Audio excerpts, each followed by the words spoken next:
Fiona Namakulu w'emyaka 23 omutuuze w'e Lugazi mu disitulikiti y'e Buyikwe yagambibwa okugenda ku kyalo Sukka mu ggombolola y'e Kayunga nabba omwana Hamdani Segirinya ow'emyaka 2 gyokka mu mwezi ogw'Omwenda. Maama w'omwana ono Naluwembe Kevin yeekubira enduulu ku poliisi ng'omwana we bamubbye naye kwe kusuula enkesi okutuusa lw'emukutte. Kyokka Fiona Namakulu eby'okubba omwana asoose kubyegaana ng'ategeeza nti nnyina w'omwana ono Kevin ye yamumuwa.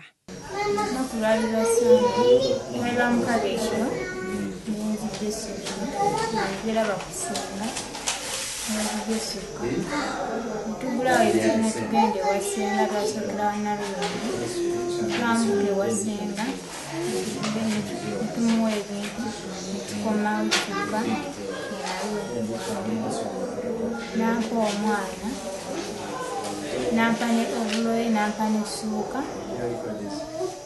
nasibula omwana kubanga ali ku ppiki namusibula omwana. Maama w'omwana amwegaanye nti ye tamuwangako ku mwana we, byonna byayogera bya bulimba.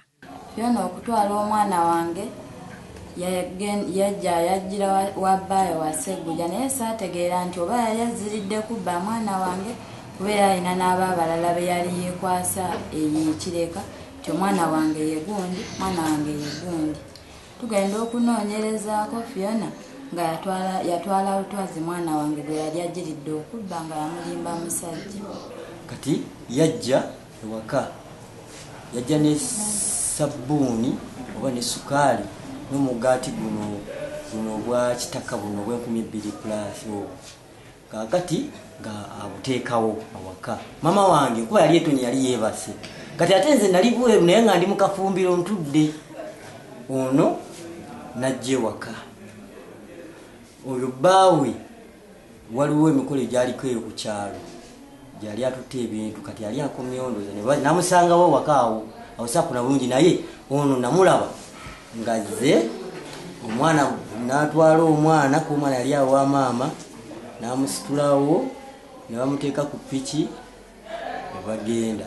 Oluvannyuma kitegerekese nga Namakulu ono bwe yali yabba omwana n'amutwalira muganzi we gwe yasooka okuba naye Sula Mubiru nti kuba abadde atutte ebbanga ng'amubanja omwana olw'ensonga nti yali yava ewuwe ng'ali lubuto.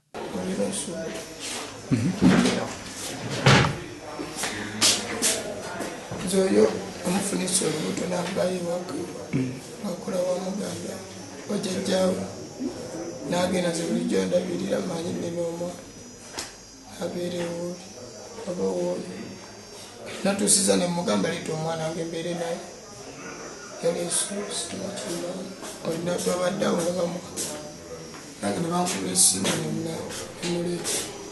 Kyokka ate kati omwami omupya gwasangiddwa naye Stephen Sseggujja amulumiriza nti ye yamugamba talina mwana yenna. Omukazi wange tazaalangawako ku mwana era okujja agenda na mwana wa gundi wa muwala wange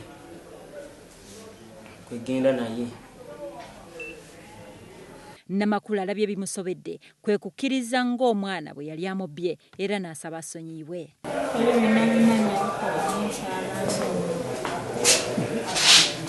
Maama w'omwana